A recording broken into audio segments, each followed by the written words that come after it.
The geeky cauldron, just like the leaky cauldron? That is correct, sir. My man. We got Harry Potter nerds in here. Hit the lights. You've discovered the Halfwatt podcast. We want to educate and entertain by tapping into the most trusted source of new technology, the ones installing and innovating it. You, the tradespeople that build from the ground up. Join us as we talk with industry leaders, veteran contractors, and even some young blood. Welcome aboard. Welcome aboard. So happy to have you here at the Halfwatt podcast. Tonight, my guest is Michael Fletcher, who's a PM at REECE. What's up? How's it going, guys? It's going good. And I have Gage. I'm in the say house. hi. That what's up was phenomenally timed. Okay. Big timers. Michael was one of my students, full disclosure, and he turned out a couple years ago, and he completely face planted. That's me. That's from what I understand. Completely got his journeyman license, and then became a dismal failure. So much so that you're now a what? A project manager. A project manager right out of the chute. So you got your LEA, yes, right, and did security and fire and access control kind of stuff, and then impressed them enough that they said, this guy's got to run these things. Tell me how that happened. So right as I was journeying out, we got REECE got one of the biggest project in the state in a long time. Binder player in the electrical game. Yeah, they were switching from AMAG to Linnell. They were also shopping So what's around. an AMAG? Sorry, AMAG access control system, the symmetry system. Just a brand of access control. It's a great system, but as Gage and I were talking about earlier, Linnell, I don't know, has some things that are a little better. Oh yeah. AMAG's the worst of the best. The worst of the best. Big Yeah. tower. Okay. So Top then five, but they're five. So they I hope so they went AMAG from, does not hear this. No. yeah, they're coming after us. They're out in the parking lot. Yeah, right. With a claw hammer. So yeah, they were shopping around. They wanted to go with Linnell. They'd already decided that they wanted Linnell. There were some people bidding for it. Convergent already had them. And it was funny because I was in the access control class at the time, and who taught it? Yes, a Convergent guy. Yeah. And so he was always asking me in class, like, you guys going for this? What's your bid? Whatever. I'm like, I don't talk money. I don't care. Yeah, whatever. Because you're just like, dude, I just won't care. Yeah, exactly. Yeah. But my main journeyman and my mentor, really, who taught me everything I know. Who is your mentor? Wesley Dodds. Okay. Yeah. He's incredible. Great worker. We would like to have Wesley Dodds come to the studio, please. Wesley Dodds. Sure. He'd love to do this. I'm sure he would. Seriously. Bring him down. Yeah, he's from Vegas, so he learned everything. We don't want Wesley Dodds since he's from Vegas. Man.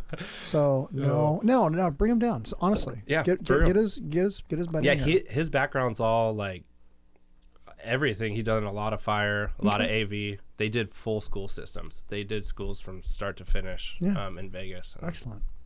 Yeah. So he was your mentor. And so he was the one who was going to PM the job.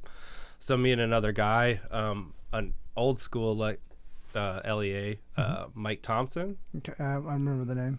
Yeah. He was going to run the job, but left REECE right around then.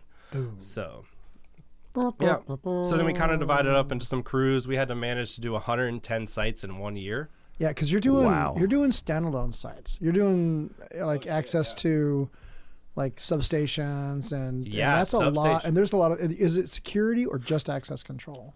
Security, access control, and video systems. Okay, so wow. So that's the fence. That's the fence. You touch the fence, we'll send the cops out after you. Exactly. Yeah. And that grid is important, as we just noticed, because some knuckleheads up in Washington shotted some and. Oh my God! Now we have an E behind our name. God damn it! Yeah. I know. Well, I figure I'm with two sailors, so I can curse like a sailor. Yes, you certainly are.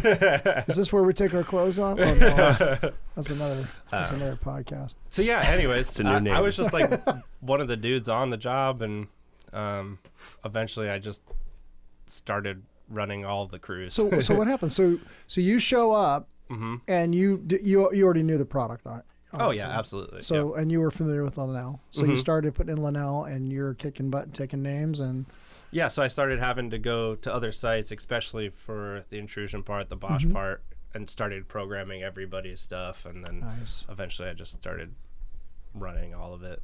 And so you became sort of a natural leader in the field? I guess, yeah. I don't like people being my boss because I don't know.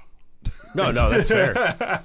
Like, especially if you're doing really well on your own. You're like, you're doing it like that? I'd rather do it like this. This and sounds better. And then you kind of go, I think it should be done this way. Yeah. This is how I'm kind of type A in that. I get that. There's nothing wrong with that, really. Fair. So so you've got all these sites that you've done, and I take it REECE is obviously happy with your work. Now you're dealing with Bosch security, which you know, and Linnell, which you know, and you obviously knew the other product, which is no longer, viable at that point. Right. So how did they just tap you on the shoulder and say, look, you did such a good job, now we want you to do this? No, not necessarily. I've always fought for the next position. Oh, okay. I want to keep progressing as far as possible. That's my goal. So you sort of said, look, I ran a bunch of other jobs for us, and I made it very clear that I wanted to move into the PM role. Nice. Yeah. So with the PM role, are you familiar with all the scheduling software as well? Do you know how to use all that? I didn't at the time. Our company was going with a new software, so everybody was kind of learning it. So what'd you guys go to? What do you use? Q360. Yeah, I don't know anything about it. Okay, it's like an all-in-one system. So it does all your accounting. It does everything.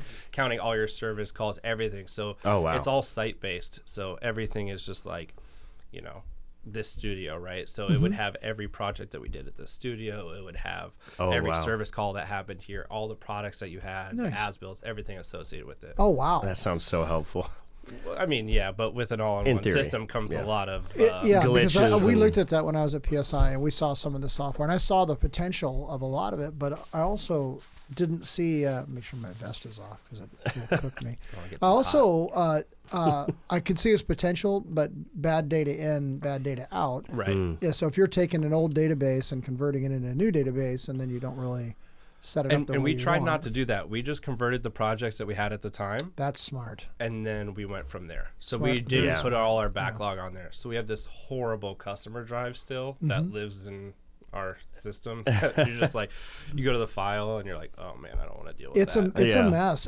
Honestly, especially the transition from paper to computer is a mess. And then old computer software to the newer computer software.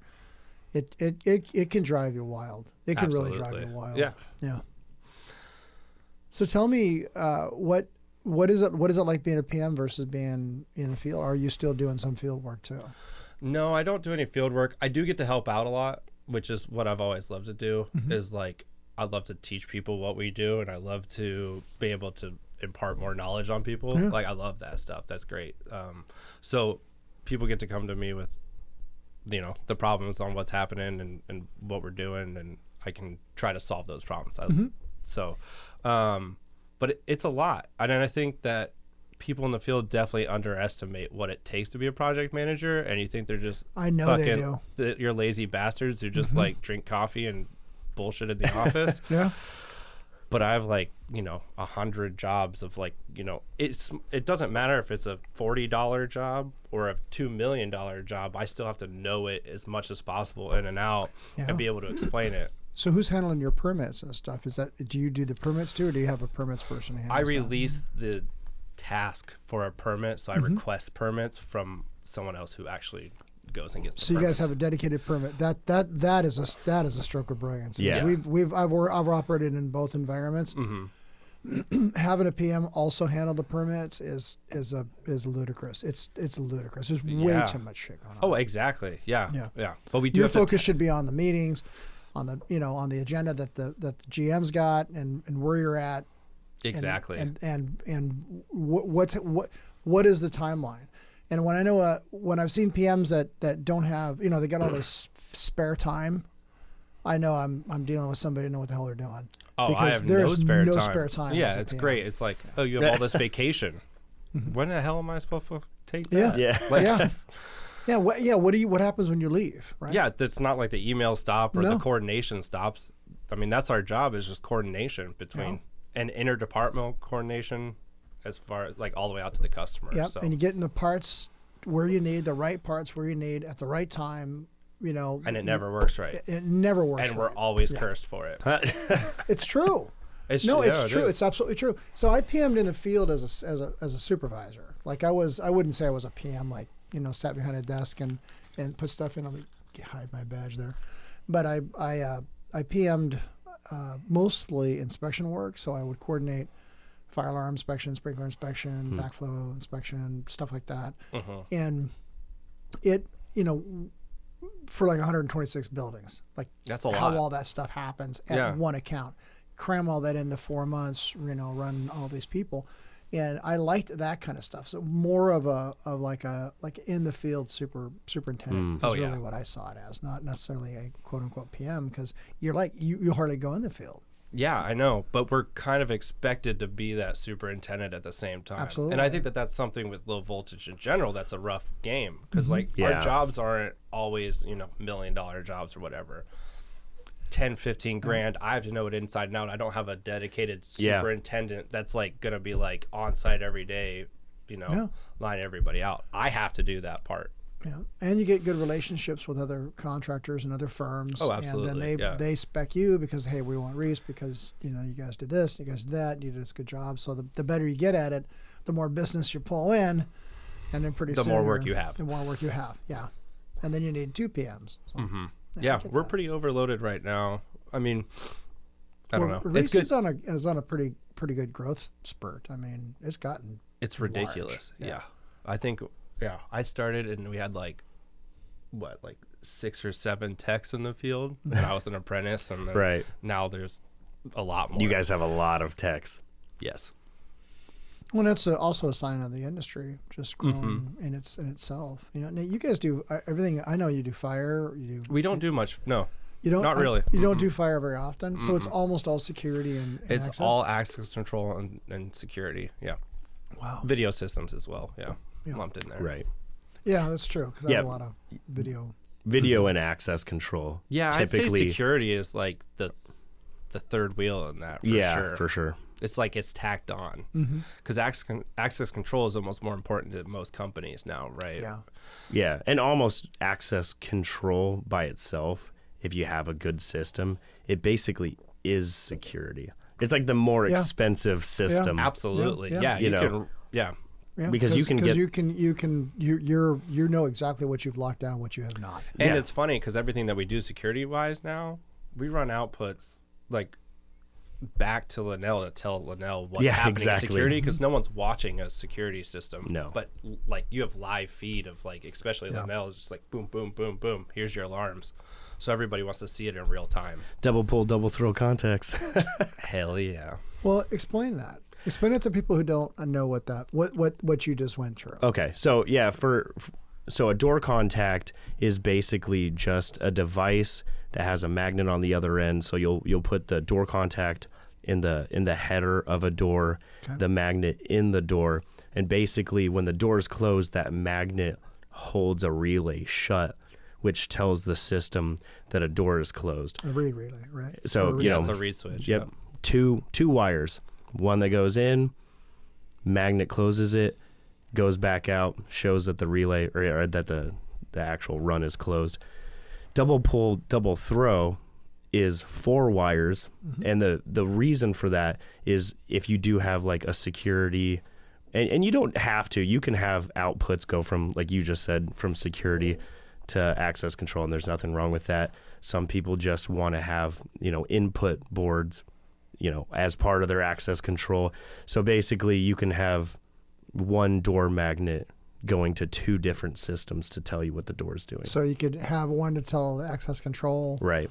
one thing and one to tell the security system. Yeah, I've so been like, forced open or whatever. Yeah, during Correct. the day while you have like day security there, they can see in real time that, Yeah, hey, this door's getting held open. Hey, go tell them to close it or whatever. But then like after hours, if you want to have like a highly functional Berg system, then your Berg system's going to be armed, and it'll also be able to see. They'll both be able to see if that door is broken open or whatever.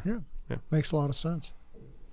I like it. Sorry about my stomach. That's okay. You can hear it. I did hear that. I was like, what? Yeah, no, it does it all the time. The mics probably didn't, but No, honestly, people go, "Are you okay?" I'm like, it does that. Since I was a kid. It's got a mind of its There's a own. lot of gears. There's a lot of gears in there. some clutches. It's a whole thing. Yeah.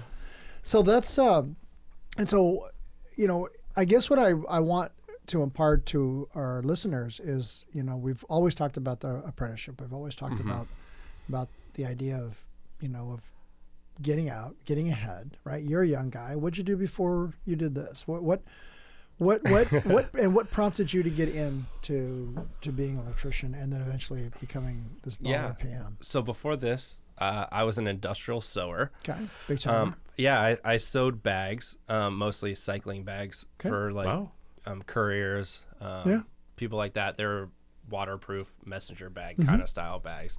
I was an avid Did you do cyclist. awnings as well? I actually for a long time worked at an awning company. No kidding. Yeah. But I worked on a different side of the business where we did like all these custom solutions for fabric related stuff. I had this old Russian boss who used to smoke a bunch of cigarettes in the bathroom. And he'd be like, Michael, why do you do this job? Go do something else. It was pretty funny. That's funny. He's just like, get out of here. Do something with your life. Don't do this. I was like, okay, I should probably do that. But no, honestly, I just had a friend, and that friend used to be the VP at REECE. Okay. Oh, yeah. Yeah, he was a close friend of mine and my wife's. Nice. And yeah. Very cool. So he was just like, dude, you bitch about work all the time. You don't make any money. Yeah, We'll come do this. Right. I mean, honestly. Right. Hey, and not to cut you off or interject, but you used to be actually part of a really competitive bicycle polo team. Yeah, bicycle polo. Yep. I didn't know such a thing existed. Yeah. Unicycle or bicycle? Bicycle. Yeah. They're cheaper than horses. Yeah, that's true. There's a lot of things cheaper than horses. Yeah, I traveled a lot to play it too. No kidding. I went to New Zealand. I got my team got 5th in the world in New Zealand. I think it was during your class. Didn't you miss like 1 week during his class? I did. Actually, I think I That was said that. I had to be late because I was spending a month in New Zealand. Yeah, but I didn't know you were doing bicycle polo. Yeah. So wax eloquent. What is that? How? I mean, I ride a bikes, but how do I add the polo part? So it's like equestrian polo, right? Yeah. Like, but it's on a hard court, kind of like an outdoor hockey court. Oh, okay. Mm-hmm. Yeah. So you ride with just one hand and a lot of times, yep. Yeah, and nice. the stuff that people can do on their bikes is pretty cool. Yeah. You're clipped in, so you're like hopping around. You can Which spin totally makes around and sense. like do a bunch of spins and Okay, bicycle polo, folks. Look that up. Yep. I need to look that up. Actually, in the intro to Portlandia, they do show people playing bicycle polo. Yep. He old school No kidding. polo player. His name was Sasha. That's the dude who's on That it. is Oh, cool. really? Yeah. Okay, I didn't know that. That's actually really cool. I've got to see me some. I work with a guy who's I think he was number 8 in the world as far as unicycling. Like I'm talking downhill unicycling. rough rocks and like mountain biking? but mountain bike unicycling. Dude, And he's no like number way 8 for in the me. world. This guy's gone across the country like 3 times on his bike. He's Right. broken frames. And you would look at this guy, you're going, well, he doesn't look like he breaks bike frames. He's just a skinny little guy, and he's he's a completely Billy badass. It's like incredible. So Yeah, you can do a lot of cool things on bikes. I don't know. It's fun. Dude, just anyone that has like done like off-road biking, going down a hill where it's like super tight turns, lots of rocks, that's scary as hell just on its own. On two wheels. On 2 wheels. Yeah. If I was on 1 wheel, I'd probably like be like the people that are snowboarding for the first time and they don't bail out because they have to. They just bail out because they start going too fast and they get scared. You can't stop pedaling. They've got some with brakes on it. I mean, there's some. Yeah, there's a whole it's like everything else. There's a whole world to this that opens up. I got my wife works up on the hill now, so I bought her an e-bike, a pedal assist. She just freights up those hills. Oh, really? Yeah. That's awesome. And I'm still doing the old, pedal harder. Keep on going. Yeah. But yeah, it gets us out in the world, gets us out doing stuff. Hell yeah. And I was just whining to Tyler about my week because it's just been one of those crazy weeks. But yeah, Do you want to talk about it? No, That's okay. I've got a lot of my system, but man, I was like, it's good content. It's been one of those weeks where, well, I'll plug He's the ready Feral, to talk the Feral about it Cat now. Coalition of Oregon. Oh yeah. So if you get feral cats, they're unionized actually. the cats are not unionized. Yes. Oh damn. The cats are not unionized, but never mind. the coalition may be, but. We had to go capture all these feral cats. So if a pair of cats show up in your, in your barn, so to speak, you go, oh, look, it's cute. They'll eat all the rats and mice, which they do, and the shrews, which is bad. And then more cats show up. So you feed the cats because you don't think anything about it. Right. And then they mate. And then they, just like mice, they can just make a million cats. Yeah. And so we had this a few cats, and now we have like a bunch of them. And they hide the kittens, so you can easily miss a litter if you didn't notice that one of them got pregnant. And Really? So, yeah. So you have to. There's a whole process to get. The normal way a lot of Oregonians handle cats is kind of a draconian way. Well, you got one too many cats, you got a 22, and that's not necessarily the way we want to handle. Right. Fair. Fair. When you like animals, you're like, I don't think using that is the good way to handle it. There's a bunch of people in Portland who will adopt them. Exactly. Oh yeah. And if you so we went out and we captured now we have 18. So we took 15 of them in today. Shit. And that's a deal. And some of these cats, because they're feral, Yeah, they don't know shit. They don't like you. Like they're already But we did have one. We called him Ringer to begin with because he had ringworm. Oh. We didn't know what it was. It was a little That was tiny. a cool nickname. Of all the cats. Well, my wife ringworm renamed ever. him. Yeah. My wife renamed him though. But we had, of all the cats, this was like a runt. Like you just didn't get big, and so we thought it looked sickly, but it wasn't really acting all that sickly, Right. and it wasn't afraid of us. So we fed him and fed him and fed him. And eventually, well, we didn't know it was him at the time. So eventually, we just trapped it and brought it home, and it was completely covered in ringworm. So we bathed it, gave it meds, took it to the vet. The vet says, "Look, you're going to have, where are you keeping this thing? Because it's going to have spores everywhere. You're going to have ringworm on everything." And we're like, we're going to keep it in our house. So we did. And of course, we all got ringworm and dealt with that. Matter of fact, I'm still dealing with some of it. But we nursed the cat back to health. He gained all the weight back. Now he's as big as his siblings. Oh. Then we found out it was he. And then we took it back to the barn, let it go. And now you can call it out and pet it. And it's like like your barn cat, right? Yeah, right. So he goes, like we wanted him to acclimate back with his family, and he did. And you can kind of see the social construct of these animals. So now we have to catch him, and he's one of them. So he's just like one of the many cats. And every time we spoke, because we had these cats in our garage to keep them warm last night, he's like growling at us, like, "Wow, remember me? Didn't I live here? I recognize this place. You gonna let me out? Go! What's going on?" Anyway, we got them all fixed. And so now tomorrow they get released tomorrow morning, and then the next batch of 3 go in. That is a whole process. Yeah. I mean, herding my cats. horses got It's a ringworm. saying. It is really deal. And I put up a trail cam to see exactly what the hell's going on. Nice. Then there's these other cats that come in at night. They're about that long. They're black with this big, huge tail. Oh wow. So we have families of skunks that come in, and that is, so you can only capture these cats like during the day. If you leave your trap out at night, you're gonna get a skunk. That's a different kind of cat. And that is the worst surprise. The Feral Cat Coalition will not Yeah. fix the skunk. You're on your own with that. So yeah, And I was super worried about that. I'm like, what the hell do you do if I catch, a 9-pound pissed off skunk? Because take a tomato bath. Yeah, I mean, what else can you do? What else can you do? I don't know. There's a way to release them. Like generally, if you don't upset them, you can move them out and take they'll jump out. They're not going to spray you just because you happen to. Right. Yeah.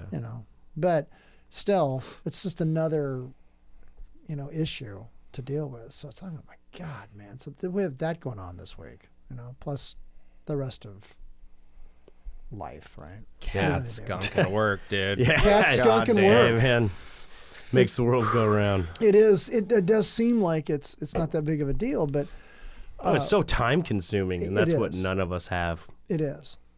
I got tons of time, dude. All the time. Yeah, I highly doubt that. You got a wife and kids, or you got kids? I have a 10-month-old. Yeah. Oh no, you have no time. Oh, I have tons of free time. It's great. Probably still spend 10, 12 hours at the gym. Oh, absolutely. Yeah, you're going out at least 3-4 times a week. Hey, you're going out with your buddies all the time. Yeah. Yeah, it's Yeah, even to come out tonight, it was like, where are you going? Mm-hmm. Okay. When are you going to be When back? are you going to be home? Is this a certified podcast?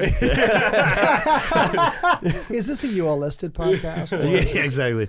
Like, is it what is like the what is it, Facebook approved, or what is it, Facebook Verified? well, like people used to be like, is it Facebook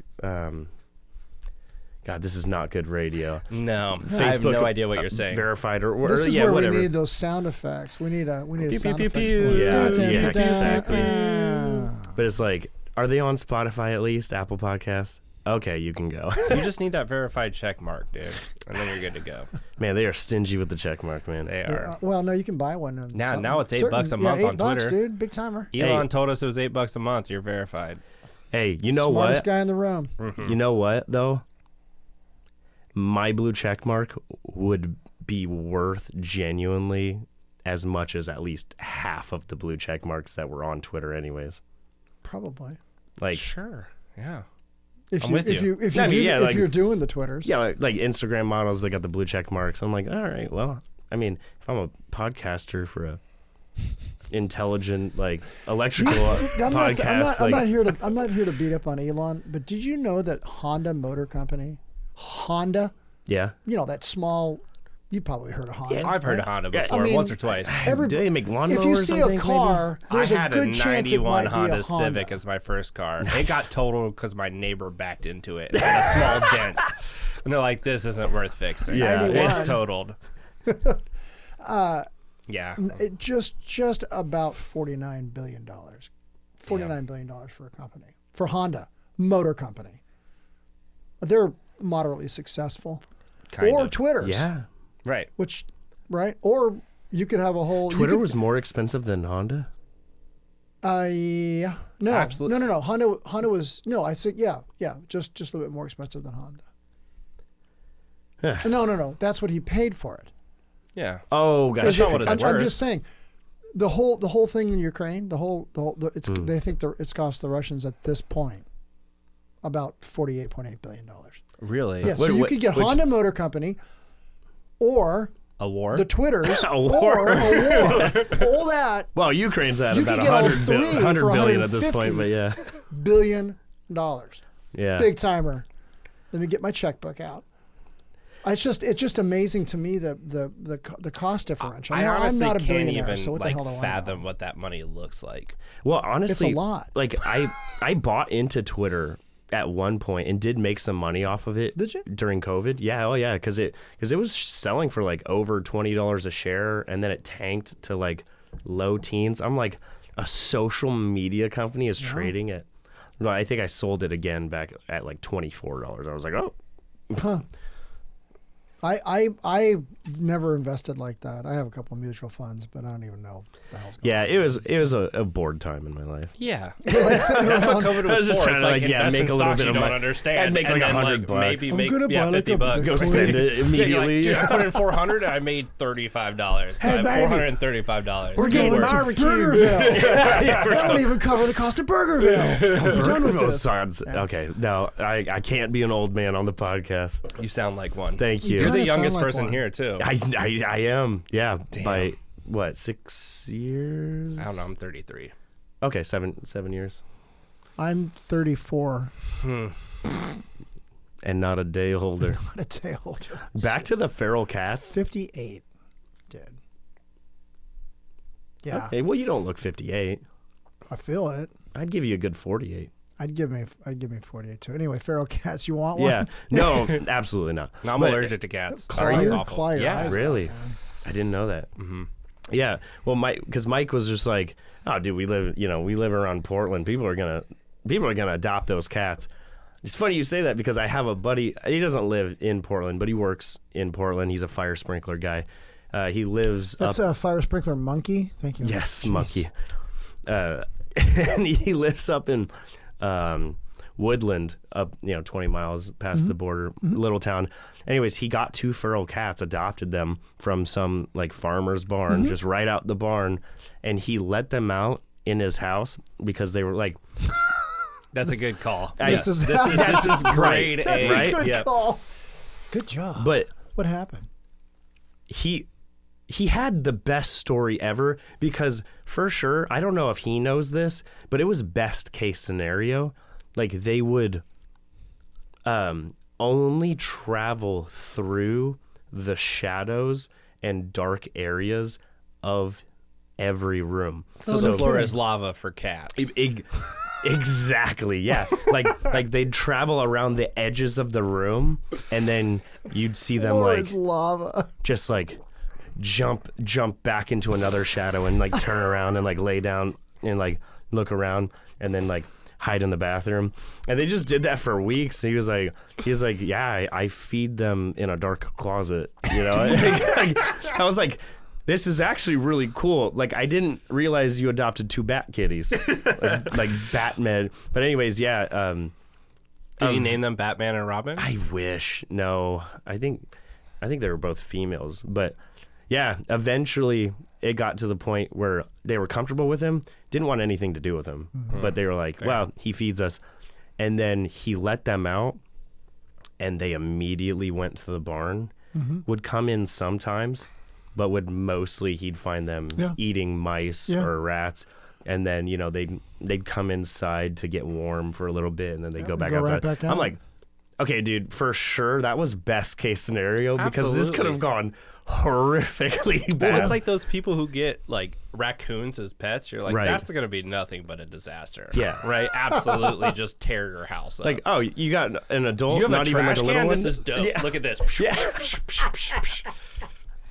Speaking of raccoons, I went out to my trash can the other day, and there was a hole, like a 5 or 6 inch round hole Chewed. in my it not even like one of like the cheap ones where they're like, the city makes you buy them yourself. Like the actual like sturdy trash cans, just a 6 inch round hole in it, and then just like a bunch of chicken bones like on the ground. it's and licked clean. And a raccoon will wash its food. So if we have water out for our Right. barn cats, you can tell a raccoon's been there because they wash all the food. They take their hands. If you get a trail cam set up, you'll watch it. They'll wash the food and eat it. Like they're okay. Like we had one like these traps tonight. We finally tried to bait the rest of the cats by putting wet food in it. So I put it behind, the trip. But there's a piece of paper in there to kind of, if the cat does go in there, it doesn't make a mess and all that good stuff. So it might affect the operation of the trap. We knew that. Well, I get back tonight, all the wet food's been eaten out of all the traps. I don't know how the hell this happened. Okay. So something levitated, Right. went in there, ate all the damn food. But I said in front of one trap, we have this stuff called EcoGrid, and it holds this gravel in place in our barn. All the gravel out of like 3 little cells was completely picked out and set to the side. Huh. Now I'm like, okay, now I don't believe in UFOs, but well, I do. But anyway, One something raccoon on top, happened. holding the door What the open. hell's going Aliens on or with this- UFOs? both. But this thing is actually picking. It picked out all of the. Oh, don't get me started on the Tic Tac video. I'll be here all night. But it picked out all the damn rocks. Which one? We're like one infinite little speck in the entire universe. There has to be. So other you life. mean to tell me if you look up at all the galaxies Yeah. and the billions of stars, Yes. We're it. That's the only one. That's what I'm saying. There's no way. Yeah, There's not a crazy, chance that isn't it? we're the only It's one. nuts. No. Yeah, it's nuts to look up and go, yeah, we're it. Also, I just Okay, so recently. In my we agree. mind. So we agree. Oh, yeah, absolutely. Okay, yeah. Okay, No, but it I was was sarcasm. telling saying Tyler there's no last week aliens. that I got caught up in every once in a while I get caught up in these TikTok videos and the Joe Rogan's podcast with Fravor and then there's another pilot who's from the East Coast. I just listened to him podcast by Lex, who you guys know who he is. He's a super smart.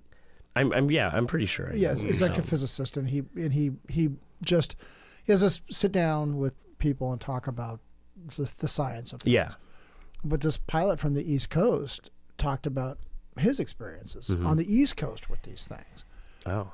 And they're like, he goes, yeah, we almost, he didn't do it, but one of his people in his squadron damn near hit one of these things. And I'm like, what?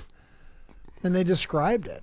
And they're not like the ones on the West Coast. So it opens up this whole, gets my brain working, which then leads me down the road of physics to try to kind of get my head wrapped around the type of propulsion they're using. And I exactly, because for anything to actually make it here, at least as far as we understand physics, right, it would take an astronomical amount of time. It would be crazy. It'd be lifetimes. Even if you moved at the lifetimes. speed of light, it would take hundreds of years to get here. Exactly. So then you had to have either already been here or moved time, or go through time, or go through a wormhole. I mean, you bend it. Yeah, and time, and we already know that time is bendable that way. So, but now it's a matter of getting to the point where how do you prove it scientifically, right?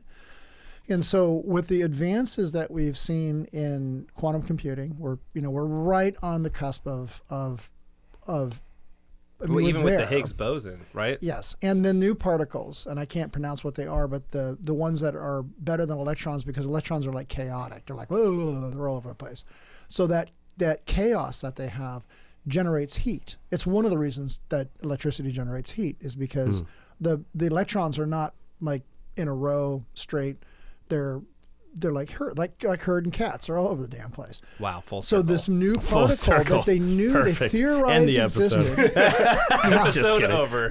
They theorized this particle existed. They finally proved it. These things can be shot linear down a line. right. Turn right or left, however they want to turn them. They can be positive or negative charge, but they're not chaotic. They generate no heat. So the next generation of microprocessors that use these particles as you would an electron, okay, to make a 1 or a 0 and to move data flow, are going to use no heat.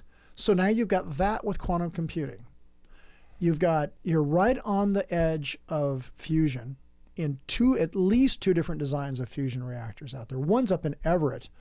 The one up in Everett is jaw-dropping. It actually pulses from opposing from opposing ends and smashes together the material it needs and fuses for a second. And they're on their 7th generation of this machine.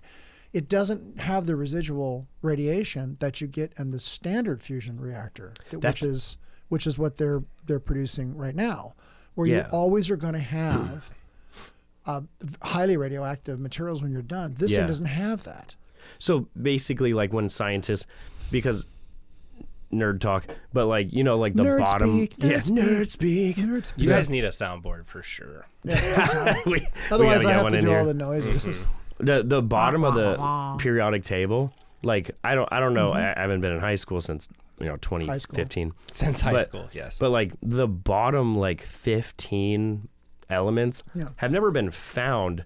They scientists were just able to shoot like a shit ton of neutrons and protons at each other, and they stuck for a scientific, in quotes, long enough time for them to call it something, and they were like, boom, that's an element. Well, no, they theorized that because if you follow the physics, they knew that if you bombarded, if for example, if you take, but that's basically what my point is like they ended up turning that into what you're talking about, basically, just shooting. It's these folks are using a different kind of fuel because fusion is tearing something apart, right? Yeah. So, or I'm sorry, fission is tearing something apart. So if I have U-235 and I tear it apart, then I generate heat because as I break it apart, it releases neutrons and they break other atoms apart. And then each time you break, and that's what nuclear power is fission. well, that's what fission is. Yeah. And so we know that. We've known it for since Fermi. I mean, Fermi was the one who confirmed it, right? Yeah. And but when you look at fusion, in order to fuse atoms together, then you can actually get a self-sustaining reaction, and that's what fusion is. So if I can get this thing to fuse and not have to add energy to it to get it to work, well then there's only a certain types of elements that you can really fuse that we know of at this point, and usually it's deuterium and tritium and it's the very, very, very light isotopes of hydrogen. That's what the deuterium is actually heavy water. But there's when you get these things to add to themselves, then they actually spin off energy, and that's what you can capture. So that's what the sun does. So the sun is a fusion reactor, right? And it is fusing hydrogen. And it's self-sustaining. Once it gets up to a certain point, it just continues to run as long as you give it this fuel. I would have thought stars were fission. No, they're fusion. That's they're crazy. fusion reactors. Didn't know and that they either. work, and they're super efficient, and that is probably where most of the elements came from. And so, yeah, it almost all comes from hydrogen. I'm doing it a complete disservice because I am no physicist. Right. But to take a piece of uranium, take a piece of uranium, U-238, not 35. 35 is the one you use in a reactor, but 38, and hit it with a neutron. If it sticks to it, it becomes Pu-239, which is plutonium. So that's how we make plutonium.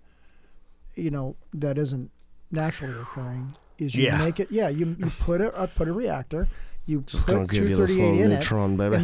and then you bombard it with neutrons, with slow-moving neutrons, and then it sticks to them. And then, what you do is you eventually distill out plutonium, which then you can make a killer bomb with it. But yeah, hell yeah, brother. I picture it like ASMR, right? Like Right. Kind of. Yeah. It's just scientific AMA. There's just like three guys who went to school for 12 years with their jaws open, just like, I do that again. It's just, to me, it's interesting because the whole UFO Tic Tac phenomena. Okay, that now the DoD is starting to talk about it, and they're starting to say, okay, like we really don't have any answers. Now every conspiracy nut can go, well, they're just laying on the bat squeeze, and it could truly be bat squeeze. Who the hell knows? But when somebody who's paid to fly an F-18, right, yeah, and they see some weird shit, and they see something that doesn't make any sense, and then you start to piece together the pieces of the puzzle. They have been flying off the East Coast with an older generation radars. It wasn't until they upgraded the radars to the newest one called APG-79, then they could see these things. So the older version wasn't seeing them. Oh. The newer version was seeing it, because once we got the newer version of radar, we saw them all over the damn place. But we hadn't seen them on the earlier version. So whatever it was able to be stealthy in one version of the radar. The newest version of the radar they can see. And if you lock up on them, they deceive or jam you. Really? Yes, absolutely. Oh, yeah. Absolutely. If you lock up on one with your radar, there's a good chance that it'll either break a lock or send. Now, I did this for a living for 9 years. They so do if what you they if call you the have a pop, radar lock, and that drop locks it. up on me on my ship, I had the equipment on board to send enough erroneous. I have to choose these words carefully. I could send enough erroneous data back to the radar to confuse it, to cause it to go, my God, he's not where I thought he was, and for a variety of different ways. Huh. And that's what I did. I mean, for a long time. That's crazy. Yeah. And so, but I was dealing with stuff that was built in the, some of it in the 60s and some of it in the 70s and 80s. So not like this advanced equipment these guys are playing with now. This advanced stuff, it has very few moving parts. Like this new radar on the F-18, it has no moving parts.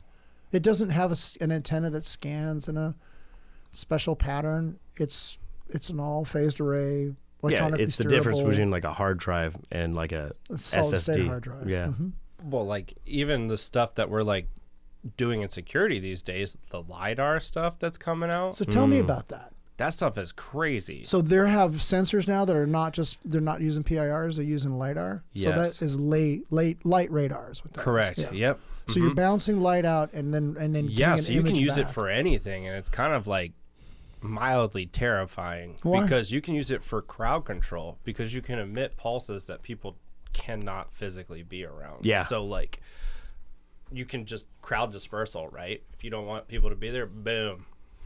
Yeah, they like police actually have Is that the one like that makes it hot or uncomfortable? No, I think it's just it's uncomfortable. Okay. yeah, like and you have to leave the presence, right? It's like a more humane version of like tear gas or something like that. And they've gotten to the point where they can literally have 50 people like in a group, like a mosh pit, and hit only one person.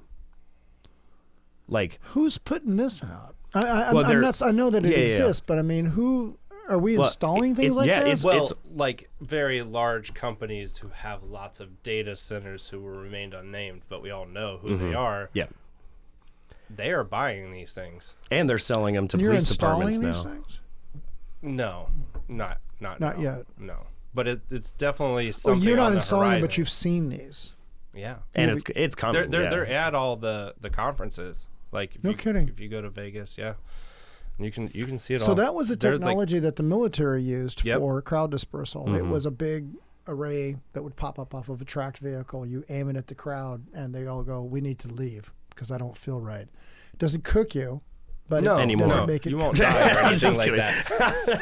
Well, it would give you cataract. Yeah. Well, it's honestly in my Mobile field. microwave. I didn't know anybody who did 20 years doing what we did that didn't have cataracts in 40 years. You cooked your eyes. I mean, there was just no way around it. I remember working on we used to some shoot out equipment. Agent Orange, right? So well, yeah, and that was dioxin. But I remember working with a guy one time who was in the reserves, and I said, "Well, you worked on those microwave telephone systems, right?" And he goes, "Oh yeah, those things are pretty cool," because he was from the Midwest. And I said, "Do they have a lot of power?" And he goes, "Oh God, yeah, you gotta have a lot of power." I says, "Well, how much you put out?" He goes, 35 watts. And I went, what puts out 35 watts? He goes, that's how much those things will put out. This is when they were doing multiplex microwave communications across like a the light bulb? planes. I went, that's not a lot. You got to be kidding me. I got 100-watt light bulb said, over dude, here. I said, we excite the TWTA in this thing with 40. That's what goes into it. This is what comes out of it. He's like, oh my God. I said, that's nothing. You should see the big boys. Right. You see what the big boys are playing with. Like some of the radars and stuff that are on the ships I was on. Oh my God. Those things are incredibly powerful. Yeah. I mean, incredibly powerful. Speaking of like radar radio, you know how we're constantly like shooting, which makes me kind of nervous, but we're constantly shooting out radio signals from Earth, hoping to get responses. This makes you nervous? Well, yeah, Why, because you think like someone's going to answer? That's what I'm afraid of. Isn't that what we want? E.T. Fun Hung. Well, not if we're at like If they're the bad guys? Yeah, I mean, what is the Chinese calendar at, like 5,000 years? Well, what if the people who answer, you see where we're at 5,000 years, what the people that answer are at like 10,000 years and they're out of water. You know? Yeah, I mean, maybe I'm paranoid. You're climb through a wormhole to come suck all the water out of Like the ocean. this is just an allegory for Earth in the next 5,000 years. You know what? Though, honestly, like, if you they thought have about rock it, and roll too. if you thought about water. it would be if you looked at this place as a petri dish of hey, here's all these cultures. They're all over this globe, right? How do they handle these problems? Because currently, the way we handle this problem is at the end of a gun. That's how we all seem to handle these issues. Every time I turn around, and I carry a weapon, so I don't want to hear it, but it's always being handled at the end of a weapon. It just seems to be the only way we can solve these issues, country to country, person to person, whatever the hell the issue's going on. I would have a hard time wanting to land here and go, "Hi, yeah, I'm from, planet 7-Eleven down they're the gonna street." be like, "Oh man, these guys gotta you go." Guys are out of your marbles. I might as well just shoot you then. Right. I mean, Right, seriously. for real. Like, that's what would happen if someone landed and you, if you didn't look like a if human, you you'd be walked out like, of the just parking lot shoot it.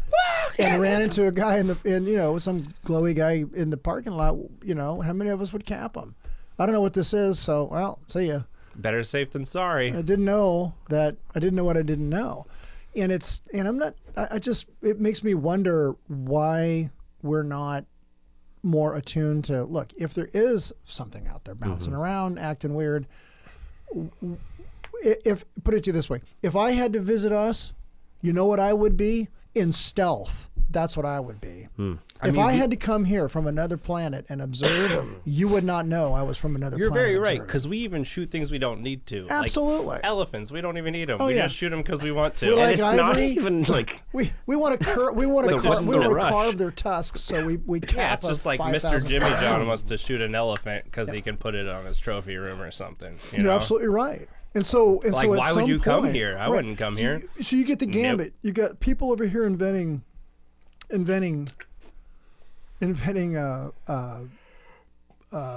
fusion reactors, and the people over here hunting tusks. Right. It's like, what the hell's going on in this place? This is a zoo. the reason I brought it up is because we got a different radio signal back that had nothing to do with anything we put out. It was someone else.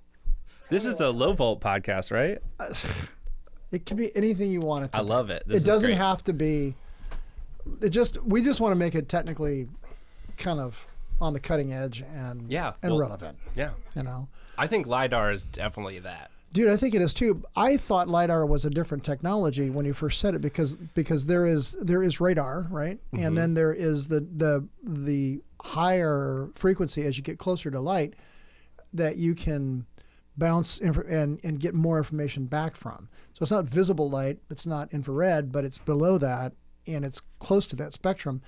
The shorter the wavelength, the more resolution you get, but the shorter the distance you can cover.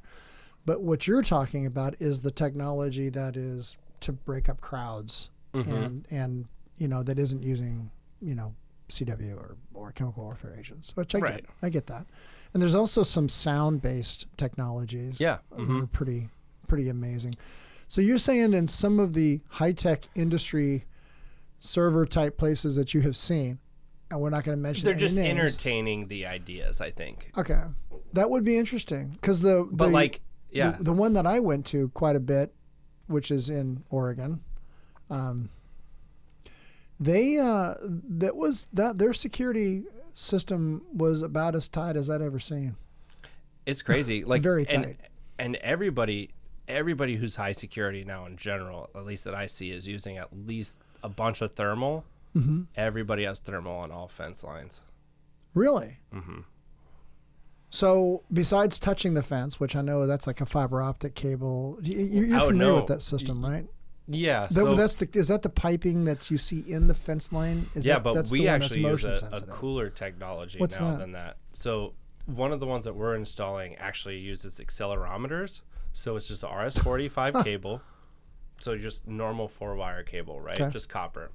And every 10 feet or so, the company that we use is every 10 feet. So roughly the span of a fence post, right? Has an accelerometer in it. And so that little thing is like an isolated point, like its own device, its own zone on a fence. So you can now take a PTZ camera and pan tilt zoom. Correct. And if that point goes off, boom, shoot to that portion of the fence. No kidding. So the second that portion of fence is hit, you can like have somebody look at that. So how does the accelerometer work? If you touch the fence, the accelerometer detects the fact that you've altered the speed of of the electrons going through that piece of wire? As far as I understand, yes. Wow. So, but what's cool is and one of the super flaws of fiber optic cable, it's all one piece of light, right? So if it hits, you have to decide at what point it becomes an alarm. Oh, it doesn't tell you where. It can't. It can't. No, because it's one steady point of light. So let me for the listeners who are not familiar with that, the technology I'm talking about is the tube that you see on the fence. It's a big, thick, looks like a piece of flax. And inside there's a fiber optic cable. Just and one fiber optic one piece cable. of fiber. And if you alter that fiber optic cable, it senses it and then tells them, hey, there's a problem with the perimeter. Correct. Somewhere. Correct. The new technology tells you exactly where on the perimeter that's been yes. affected. And so one of the biggest problems with the old fiber optic cable was just like nuisance alarms, right? Wind happens. Right. So they have all these, dude, the training, I've never been so confused in a training in my life, was just like, I had to look at all these graphs and all these peaks and valleys. And it's like, well, you want 3 peaks and 2 of these, and they can't be too high or too low. Right. You're like, I don't understand. Like, it was crazy. Plus, you have false alarms or not enough alarms. Correct. But the new stuff, like with the fact that there's an accelerometer everywhere, the system itself is smart. So if more than 2 or 3 of these panels are making the safe movement, it doesn't set off an alarm. That is so... Because it's the wind you pushing. know that it's something like so it's able not to a compare. cut. Yes, that's pretty exactly. bright. Yeah. Wow. So I mean, And I it guess sends one the way past data- it is you could have 7 people just cut it at the same time. So but and like, I'm going to take a wild Yeah. guess that it sends the data along the same pair of wires, and each accelerometer it knows its address. So, oh, God. yeah. See, So- see, kids, this is why I told you the high tech is in security. It's It not in is. fire. That's just No. not. Yeah, that's brilliant. That's It's really freaking cool. brilliant. It's really cool. And it's funny because installing this in Portland, the people who would break into facilities specifically Right. already are like, they'll cut that. But Yeah. it's a smart enough system that it knows that it's cut. So the Yeah. boom, camera right at them. Wow. Oh, So- PTZ, big old Yep, it's like $5,000 freaking... Have they gotten because into people love stealing copper, right? Because Oh, copper's yeah. expensive. So that's like a breaking bit- into substations to steal copper? I mean, I that's. thought that would be a I mean, you could. solving problem. It's... Well, that guy's gone. Yeah, but then it's a lawsuit. And Right. There's his hands.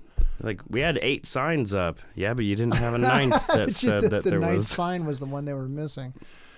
Do you use any motion sensors besides the standards, like the ground motion sensors, to tell? Because now the last couple of events have been people shooting at the substations. So short of having some way of detecting the round coming in, plus the damage that the thing's doing anyway, only an idiot would shoot a substation, but whatever. Yeah. You know, I could see in the future having a Doppler system to tell you, yep, we had a round coming in from this angle.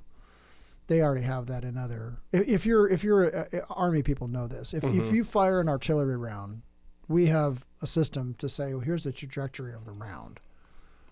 That means it came from here. Oh. Boom. If you've ever been to Topgolf, it's like the same thing for artillery. Really, it really is. It's It's the same technology. It's counter essentially, essentially, yeah. artillery is a huge thing. That's why if you watch this Ukraine war, you'll see why these people are always moving. Like they're Yeah. always moving. Like they can only get off so many, even on the big 155 millimeter howitzers, they can only fire off like 4-8 rounds, and then And then you know where they are, got so they go. have to Yes. have moved. So, Yeah, they, oh, so yeah. they get their coordinates, they fire off enough rounds, and they're out. That's why those portable howitzers, those tracked howitzers are such a good deal because you can move quick. Now you've got other threats to worry about, but yeah, this is a high tech war that is worth observing. I mean, it really is. It really is. It's the new style of war. It's with the new it's style a of technology war, right? Yeah, and drones are a game changer. Yeah, to drop a 100%. grenade from a drone, that was a game changer. And I do not want to be a ground pounder. We did that first, right? Oh, I don't know. But I mean, yeah, but that's an entire weapon system. But for someone to take your Like you can average- literally take a little average drone, right? yeah, And like, they Undetectable figured out a by way to put anything. a little plastic casing that you could drop, and the casing falls off. The pin's already pulled. The spoon falls out. The grenade arms and boom. But they're able to do it enough that they know exactly how high to be, how to aim it, how to deal with the wind correction. It's jaw dropping. Mm-hmm. I have to bring it up. You know that I think Taliban leader of the Taliban, right? That we just assassinated. I've never seen that video. Anyway, go ahead. It was with a missile shot out of a drone, but he was living in an apartment complex, like. Oh yeah, in Afghanistan. There's no explosive to it. Oh, well, Al-Qaeda. It just killed him, and it didn't kill the. Yes. Yeah. It didn't blow in an the apartment building or complex. Yeah. It was a missile that gets shot from a drone that undetected. Drone was never detected. Shoots this missile down that's going at like 1,000 feet a second, and instead of an explosive round at the end, it's like a freaking James Bond movie. It had like blades, and right before it gets to its target, like which was him, whether it was laser guided or whatever, it popped off and shot all the blades and just like shredded him. And then the missile that didn't have like a load, landed in his apartment. They didn't kill anyone except for him. No. It actually opens up on its way down, and it has like 6 or 8 blades on it. Jeez. And its kill radius is the diameter of the blades, and it goes whoop, boom, game over. And that's why it's crazy. Like anything that we install, like. It's a long distance shotgun. Right. Anything we install just in our normal world is like nothing compared to what the military has. Yeah. Yeah. It's so cool. And the technology, if you don't stay on top of the technology, then your enemies will. Like they have no problem spending the money to come up with the next generation fighters. So if you look at the F-22 and the F-35, those are our top fighters at this point. They're not as fast as some of the earlier fighters. Like, you may not set a speed record with an F-35. It wasn't designed to. Mm-hmm. But the way that it does its warfare, and that's what this pilot talked about on the East Coast, because this is a different kind of warfare. And you can see where the future is going, where these guys are going to fly and have with them semi-autonomous drones that are going to be with them. So their wingmen will be semi-autonomous drones that the WISO, was the weapons systems officer, will control. And when the time's right, they go, "Yep, here we go." And then when this equipment, these things can pull G's that the humans can't. So they're more or less in a standoff fighting position to allow these things to do what they have to do to affect a change.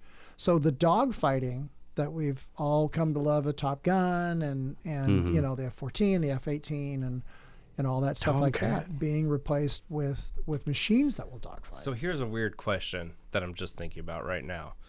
Is this like better or worse? Because like it becomes a money battle than a people lives battle. that are like ruined, right? Or people dead for no reason fighting for a cause that maybe they do or don't understand. Mm-hmm. Does it affect change differently? I would think it would. I would think it would.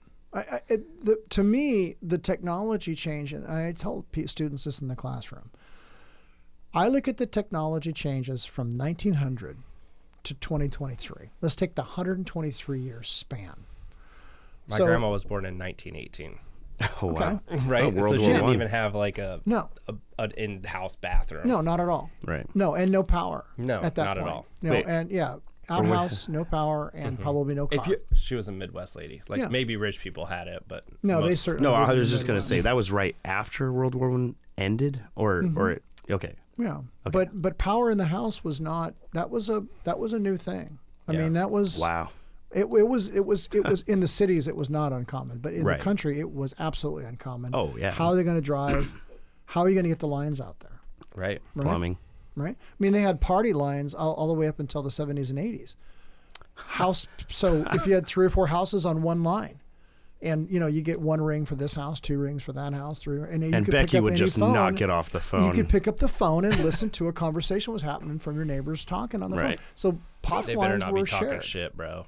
So, but the technology changes from the 1900s, where we knew, like just in physics alone, we knew what the atom was. They were trying to get these educated guesses. We go through World War I, we get into World War II, and World War II, the curve just gets sharper and sharper and sharper and sharper. And so you get a lot of that technology from the military and from war. it drives it. Yeah. It drives it. Just like literally It we does, get, and that's shitty. especially us in access to control and security, as soon as technology changes, that's when it starts getting fed into our industry. Absolutely. 100%, yeah. It has to, because it's a cat and mouse game. If you still are using locks on your doors, then it's a matter of time before someone figures out how to pick the locks. So Right. we take the locks off, we put access control. Now it'll be a matter of, I come up with a card, I come up with this magical device that I put in front of your reader. It has ones and and it zeros scans in it. every single Wigan code there is until it opens the door. Wigan's outdated now. Wigan's outdated. Which is so Now crazy. we go to the next one. Because And you try can too many actually- attempts, you're done. With Wigan, you can actually like steal data. If you were to like tap in the line, they Yeah. make that shit on it, and you can. They think you can buy it on Amazon. I'm not even sure, but you can steal Wigan data. Which, That's insane. Yeah. and it's it's like like- readily available. It's not even like you have to be some dark web hacker to Right, like, get right. it. Right. It's like RFID. If you have an RFID enabled card, you people can walk through the mall and pick up your card and steal your data right out of your wallet. And so a couple of years ago, we were and on that's why we have Wallet Lock, which you can buy for $29. we, No, I'm just kidding. honest to God, we were at the mall on Right. horseback doing our security thing a couple Christmases ago, and a woman stopped us and said, "I really appreciate you guys are doing this for the sheriff." And all that. And I said, "Yeah, no problem." And she goes, just I don't know if you know that she worked for a credit card company. There were four people, 4 active scammers at the mall. This is a couple of years ago. Whoa. That they tracked that week. It was like a Saturday I met her. She says we have had 4 cases or 4 simultaneous people in the mall with machines sucking people's data off their cards as they walk by. And she goes, and so she pulls out her purse and she goes, I always keep, I don't know why she told us this, but she goes, I always keep my credit cards now in an RFI shielded wallet. I wanted you to say So we tinfoil got so one. bad. You can do that too. So this is what this is. If I put this access card in this wallet, it can't be read. Honest to Right. God, you cannot read it. Yeah, You I mean, cannot read it. A lot of It's technologies amazing. have a hard time, and we've struggled with this with clients too. It's just Yeah. like I have 3 cards in my thing or in my badge. I just want to put my wallet up. You can't. No, Yeah. it's trying to It, read like, all of it them. reads everything. Yeah. Because all of your cards are now a smart card. So you're like, they're like, no, I want it to work like you used to. Tough Which is shit, also bro. a mistake that a lot of techs I've seen make, where they need multiple card readers all in one area, but they don't read the owner's manual or, but you can't have these like proximity card readers too close together or else. Have you ever done a back to back and had it not working? I've Like never a had reader that it. would read make out? sense. Yeah, Like, we've you had got that one on the before. outside of the wall. We've had to like offset them and do other things Okay. because the 2 readers, if you're like, you don't even parallel the wires, but they're just Right. right Well, back to back. they've got They're those free to read magnetic out. lines of 4. You got those flex lines coming out of Exactly. them. So you'd have depending to on put what's a in the Faraday wall- cage up. Exactly. Absolutely. We thought we had a problem with a Vesda in an accelerator room where they do cancer patients. And so it'll just go cuckoo for a little bit, and then as soon as they're done with the patient, it's offline for, I don't know, 20, 30 seconds, and it comes right back up again. And then it goes offline, it comes back up again. And this was driving us crackers. So I finally went in and looked at it, and I went, I wonder what's going on. Maybe we can build a Faraday cage for it. So not knowing what to do, I called the people who make the machine. And they quickly got a hold of a technician who was in the area, and he and I got talking. He's an ET in the Okay. Navy, former ET. That's So I said, "Oh, great! Well, I was an How about EW. that? Oh, earthworms. Okay." So we started talking back and forth. And And that's that foil, right? well, a Faraday cage could just be. It could be. Almost anything. It could be mesh. It Okay. could be copper mesh. Because If I know, that's what it needs. like for our readers, a lot of the time, if you have to do the back-to-back or The whatever. foil would work. Yeah, you can buy them with like this foil, this Faraday foil on the back of it already.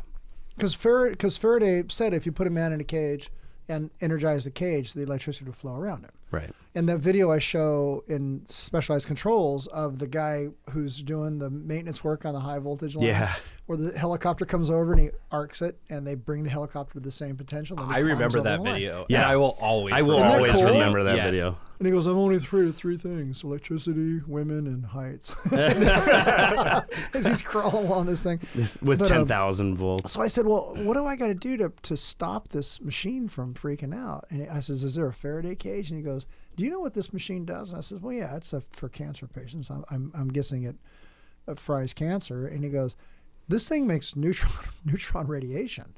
I went, "What?"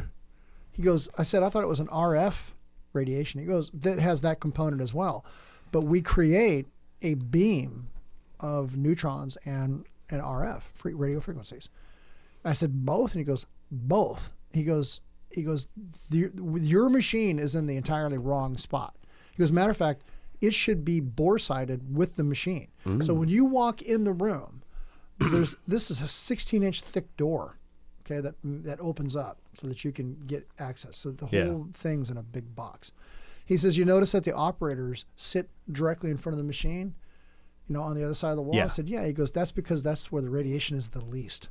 Because just like any other thing, it's got nulls and areas that are not nulls. Where your machine at is not a null. I went, what the hell? And he said, yeah. He goes, it's being bombarded by neutrons. That's why you're it's losing its mind. And he goes, I don't know how long it's going to do that. And I said, no. So we talked to the electricians. Let's change the path. No, all the conduit that feeds it has to have special turns in it, bends in it. Wow. To keep the radiation from, if it all had straight lines, the radiation goes straight down the line. That is cool. And I said, you gotta be kidding me. He goes, yeah, man, we've already looked at that. He goes, you just don't change it. Yeah. You just don't rearrange it. You know what I'm saying? We're stuck. We're going to have to change it. So we buried ours. We had to take flooring up and we trenched it all and then had, specific bends. Yeah. Yeah. And it's not like an MRI, which has got its own host of problems. Right. It's a whole different, it's a whole different thing. It's like, damn. I mean, MRIs are scary enough, but at least you're not going to, have neutron. But that's why the guy explained the whole process to me. I went, that's amazing. He goes, yeah. He goes, this is a serious machine. It's a serious machine. It's like, we're not screwing around when this thing comes on. And he goes, but it does its job. And it's super accurate. Like when they aim it at a tumor, they're like, I mean, this is it. It's like the dividing line of where we're going to shoot it. He goes, so what you're seeing is parts of it that are not affecting the patient, but the whole room is getting bathed. And neutron radiation is a whole different kind of animal, Right. You can't just scoop them up in a bucket and take them home, turns out. So here's a bucket of neutrons, huh? Yeah, right. Exactly, right. So, back to the back-to-back card readers not working. So, just for our listeners who may run into that and everything. So, how did you guys end up, fixing that? Was it the foil? Well, one time we did put tinfoil on the back, and then other times we've offset the readers or just pull them apart. Okay. Yeah, I mean, because the field zone is so big to the front, it's but not to the that back, much. it's not as powerful. No, it's literally just straight back to back. Right. So just has to be ADA height, right? So between 42 and 48. Yeah. So we'll just offset them. Okay. It's just the easiest. Yeah, because you can't do that if they're on the same side. Correct. We tried in a building I won't talk about because I can't. We tried offsetting. We tried next to each other. You've had issues. All in a straight line. 1, 2, 3. All about. Why would you have more than 3? Why would you have more than 1? Well, we've had 2 before because people use ADA as with the card reader. So you've had one at one height and one at ADA height, lower height? Well, no. We put them right next to each other. So somebody the way that this company does is they they use it for, you have a special access, right? So somebody with a disability, whatever it is, they have a special badge access, so they can use this reader, and it'll automatically trigger the door operator. Oh, I see. Okay. But you had multiple ones. Yeah, on so one door. basically it was like a very highly secure facility for like executives. And so like are you familiar with like Stenophone? Yeah, Call stations. Yeah, so basically well. It's a microphone, a speaker, a camera, and a button. You hit it and it rings. Well, this one rings not only the security station, but it also rings the stations of all the managers' cell phones. So basically, at any time, if someone that's very important is trying to get in and they might not have on-site security at that time, management can let this very important person in. Or basically, why can they not get in themselves? Because they're too important. Damn, I want to be that important. Do you really though? No, not at all. That sounds awful. Funny enough, they didn't want to wear badges or be responsible for badges. That's exactly what I was thinking. Oh fuck, you're that important? Because you're so important that you don't need to carry the badge. Or if it's their like assistant or something. But anyways, plebes are wearing like this. Like I'm a plebe. Oh, you're a plebe, huh? I don't know what that makes me. Big timer. But also, like, we had biometrics for that same reason, like, high class or, executive females. There's not really, like, a good, like, professional way to clip a badge to your, Hillary Clinton pantsuit or whatever. No. But either way, so they have, like, these 3 readers that control different doors in the facility to get people where they need to go. I mean, yeah. It's their facility. You can do whatever you want. Yeah, because they're the ones that have all the power in that facility. Yeah, because dude, honestly, if it's their house, yeah, or the it's two their people, place. the 2 people that know the Coca-Cola recipe, they don't ever fly in the same plane together, and they probably don't have as much access as you would think that they do, But anyways, so the problem was I just never thought of the. Yeah, no, It took a little I while get it. I'm with you. I mean, it's like, look, if I was a multi-gajillionaire, maybe I too wouldn't want to carry a badge. Right. They don't need to imagine that. They're like, come on, like you're not even a person at that point. They're like, right? Why? So I can leave it in my 7th laundry room? No, I'm gonna press a button. I left it on my private But I mean, jet. all the new technologies on card readers are Bluetooth enabled anyways. Yeah. You can use your phones. They love those. I have one in my van right now. Really? HID. Yeah, you can use a card reader or even like a fob or your phone, and it's so cool. You put your phone up to it and then twist it 90 degrees to the right, like you're. Well, you can do different things. It's not just a twist. You could do a twist. You could also make it do a double tap. You can like pick So you also have to know. So I would walk up to my reader, put my phone up there, turn the thing 90 degrees to the right, and the door would open up. Yes. But you can choose what the action is that your phone does. And that's so that someone who just like gets your phone can't just like walk up and like, I saw him use this to get into his, Damn. See kids, it's a once secret again, handshake. security and access control is where the future is. Well, I mean, you won't have badges soon. I would say in the next 10 years, I think they're gone. That's 100%. I mean, they're going to use some opinion. sort of electronic. Maybe we'll have a little chip on our right hand. Yeah, right. A ring. The only thing badges are good for essentially is identification for somebody Tracking. across from you. Yeah. Right. So like, it would be good to know that you're allowed in the facility. And like this one where I wound up putting a color picture on the back to mimic what was on the front, because these things never seem to face the right direction. I've been in trouble for that in multiple places, especially schools where they're like, I can't see you. Right, like, because your badge is turned around. So here's the $1 million invention, a badge that doesn't flip itself backwards. And this is my apprentice went, I'll take care of that problem for you. Nice. It's the same thing. It's just that, now no one has to go. You just print a dummy badge and then put it on the other side. No one has to go, what the hell's, call security.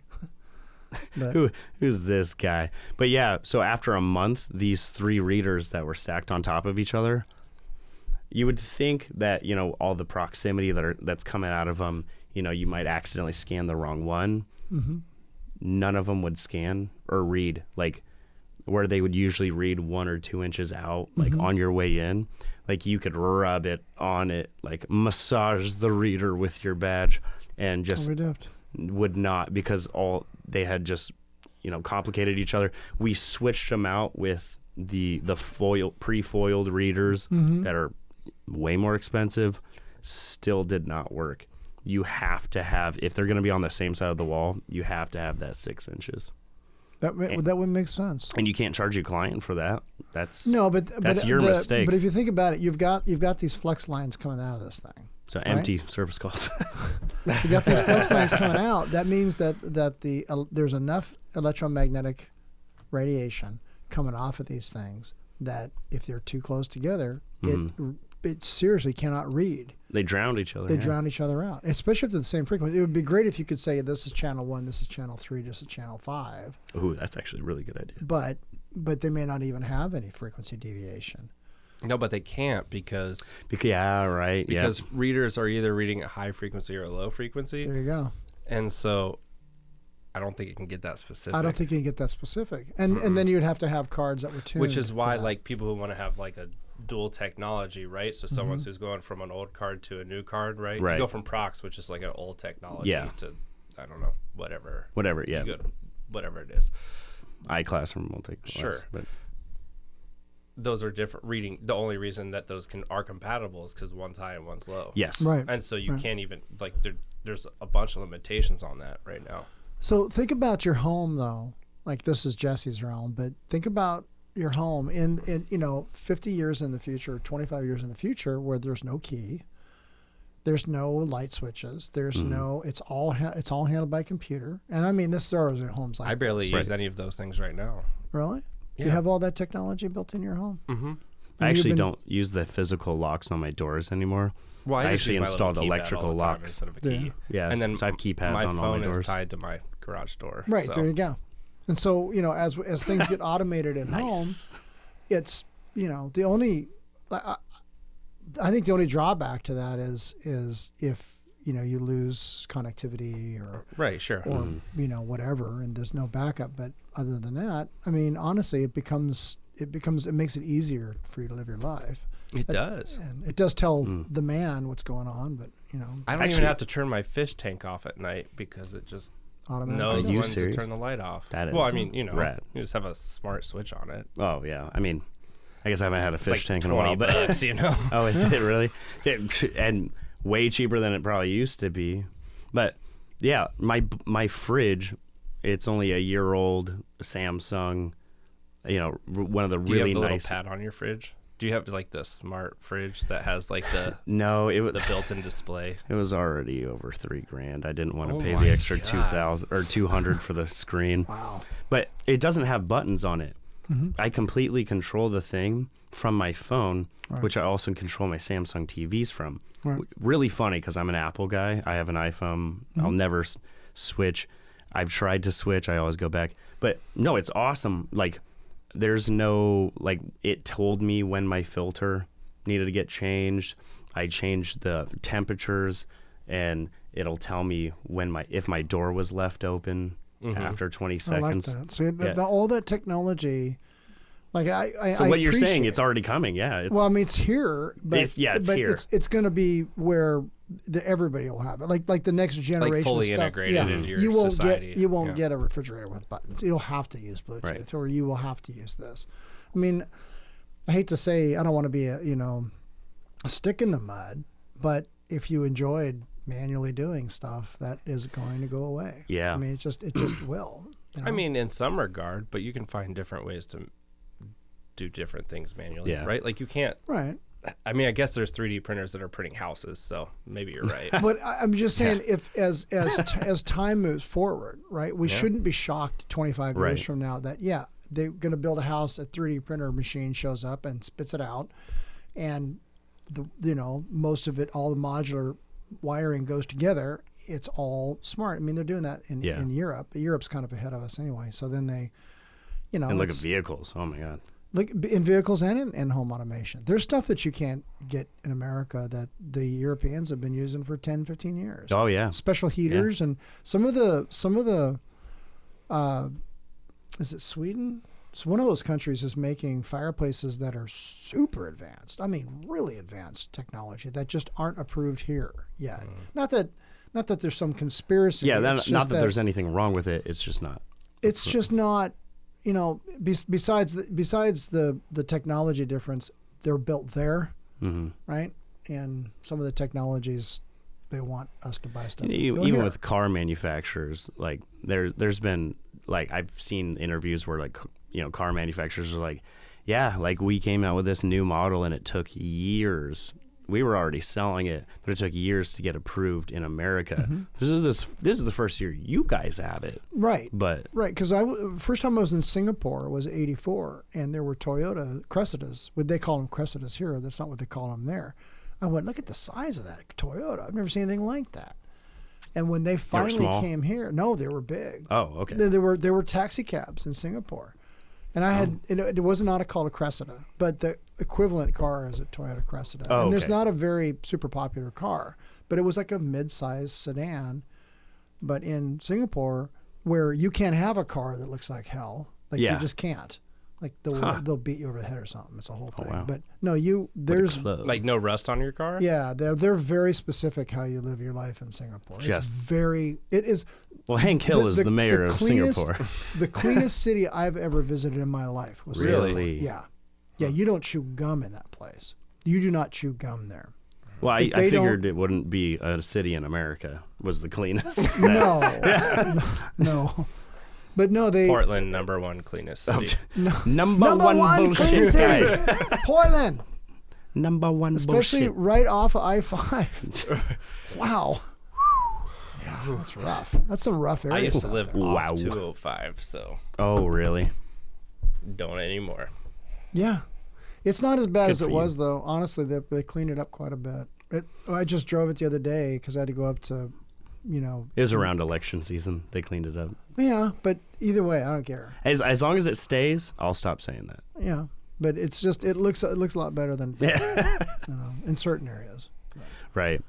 In other areas, it still looks like a war zone. But what can you do? Yeah. No, our statistics nationally are not looking great, but Well, at some point, you have to figure out how to handle this problem, and it's a problem. Yeah, actually, speaking It's of the which, whole West Coast. I mean, there's a shortage of transitionary intake housing and housing for folks who can't. I was just listening on the radio the other day, and the average price for a studio apartment in Seattle is $1,800 a month. $1,800. So how can you afford that on minimum wage? You How? can't. You No, can't. I mean, so this now, is like now not you even have to possible. have a roommate or Exactly. two. And in a studio. in a studio. So what are you going to do with a roommate that doesn't have their brain cells working correctly, right? Or falls into doing fentanyl or meth or heroin. yeah, my roommate Sword, he's It's laid off It's again. a real issue. So the transitionary intake housing facilities and all those places that they go, what happens is when the economy changes to the point that it's changed, their housing market goes up, the people on the lower end of the spectrum, of the money spectrum, fall off. Okay, so now it's hard for them to get a toehold into a place to live. Yeah. Because you can't. Because I could take a place that was $750 a month, and now I can get $1,250 for it. You can't afford it, but you can. So I've been able to up my, theoretically up the clientele that are living in these places. Where do these other folks go? There is no place to go. And so you can't be angry at them living on the street because they got no place to go. And at the same point in time, you also see people who are hoarders and have all these other problems. So you've got problems with mental illness and drug addiction, cheap drugs. And so there's all these issues, and they're not easily solved. It's not what we ought to do is one-liner. These take multiple lines, and it takes years and years and years and years and years of thought to deal with this. And it doesn't matter, I went to Salt Lake City a few months ago to pick up a horse.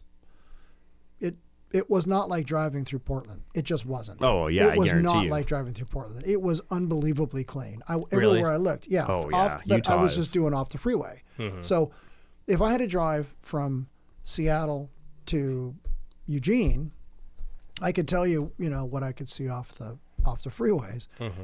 I drove all the way through Salt Lake, through the bottom part of it, and back up again through a city just south of it. And it was incredibly clean. Every single parking lot we drove in, whether we were getting fuel, food, what have you, was completely posted. No overnight camping, no this, no that. They were absolutely not going to have that problem. So there are homeless people there, but they're just not as visible. I was going to say, freeway. yes. You just make it invisible. You make it an invisible You just make problem. it invisible. You push the problem into someone else's backyard. Agreed. So, at some point you need to sit down and solve those problems. And in order to solve those problems, it takes redistribution of wealth, and it takes a way of handling it. And you can't do that if you don't have adults that sit in a room and discuss. If all you do is throw poo at each other, this is what you get. This is exactly what you get. And until they figure it out together, me and Michael are going to keep working 45 or 50 hours a week because access control is booming, baby. because it ratchets everything up. Right? Yeah. Theft, crime, all that stuff. Oh, yeah. When I was an early, apprentice or even through like the first year of journeying out, it was like big companies, are all your projects, they're long projects, the only long projects now are new construction. Now it's all these small businesses having to deal with this problem. And yeah, there's a lot more of that. And there's ton a of lot small And projects they're forced now. to throw money that they probably don't really have to Exactly. make sure that So their it- shops are secure. Exactly. It really is everyone's And it's problem. like It like is, they yeah. just talked about the bunch of shop owners on Woodstock talked about that going they've never had a problem before, now they got this huge issue. And so you don't have this problem in Lake Oswego. You just don't. Well, yeah. Yeah. Okay. You don't have this problem in West Lynn, in parts of West Lynn. You just don't. Beautiful. But you do have the problem in St. John's. You do have the problem in Southeast. You do have the problem in Northeast. You do have the problem in parts of Gresham. So it's, you push these boundaries of where these folks are at, but it's at some point, like I said, this is the United States, not the Right. divided states. You can divide and separate and cajole and poke each other in the eye all day long. But at some point, the adults have to sit in the room and go, look, we got a problem we got to solve. Yeah. And until we all sit down there and go, this is a problem we got to solve, then it's not going to get solved. Yeah. Well, everything you said is completely true, but I can't end this episode on such an unhappy note. I agree. So I'm going to say something. We don't have to end on it, but Here, pull my finger. so everything that we knew about black holes just reversed itself. I might be wrong on the time dates. Look it up for yourself. It's super interesting. Basically, we watched a black hole happen like 12 or 15 years ago. Not 12 to 15. But anyways, sucked a star into the black hole, and it just spit it back out What? recently. Get out. No way. It spit the You're star. making that up. It didn't back like it. out. It didn't taste very good. Yeah, when you're used to Did it come out with a Penang different curry color? at a certain restaurant, some restaurants they just don't do it right. No, yeah, it spit it back That out, star was a bad star. and yeah, Really? they've never been able to see that before. But with technology, I mean, we're being able now with the new technology, we're watching the galaxies be created from the big boom wave. We're watching the matter, like the This clouds is with come the new, together. with the new satellite that they Right. put up, the new telescope. Yeah. But anyways, we just watched that black hole spit a I'll have star to check back that out. out. You should. It's crazy. I was amazed because there's two stars. There's two neutron stars that are orbiting each other, and the gravity, or maybe it's black holes. Either way, but the gravity waves that were coming from that we were able to measure, and they measured gravity at 0.999999 times the speed of light. So gravity has a speed that it moves at. They knew it was close to the speed of light, but they didn't know exactly how close to it. It's just like one smidgen below. And they measure that in Tri-Cities. That was where they did. Really? Really? Yeah. That's crazy. Yeah, That up is in Richmond. wild. So there's this big 90-degree shaped building with they talk about, I don't know, the wacky technology that's in it, and they could measure the waves, the gravity. They could measure the effect that those pairs of stars are affecting, because they can see the modulation it's doing to the gravity waves. Wow. And it's just like, oh. So just to get in the physics game, and just as a guy who never went to college, I'm like, wow. Like I can only read like about 2 pages. I'm like, and then like smoke comes out of my right ear. It just kind of goes. My wife's like, "You smell that? That's my brain." And on that note, yeah, that's my brain. And on that I think note, it's on fire. watch a documentary this weekend. I will. I want to see the star pop back out of the black hole. Yeah, That's I wanna very see that interesting. too. I gotta. You guys should. It's, yeah, you almost don't know what you're looking at, because it. Yeah, anyways, it looks just as weird as when they get sucked back in. But anyways, thank you for listening to the Halfwattpod. Wow. And don't forget to email us, and we want Wesley Dodds. Blue Light Special, Wesley Dodds. Come on the show. I'll let them know. And if you put one of our Instagram posts on your story, I will give you a kiss. No, I'm just kidding. Really? No. Like a Hershey's kiss? No, Or like an emoji plant through meal? through DMs and say, "Hey, thank you so much." I don't think this is working the way you want it to. Yeah. I don't sounded think that good means in what my you think head. it Oh, means. okay. But- Gotcha. Have a good night. And he'll give you a hug. Thanks for listening to the Half Watt Podcast. We always want to hear from you, and we encourage you to email us at halfwattpod@gmail.com with questions or even your own stories. Funny, crazy, or praiseworthy, we want to hear it all. You can follow us on Instagram at halfwattpod to stay up to date on our feed. And be sure to subscribe wherever you listen to podcasts. And share us with a friend, the best way to help us grow. The Half Watt Podcast is a production of Now Hear This Studios.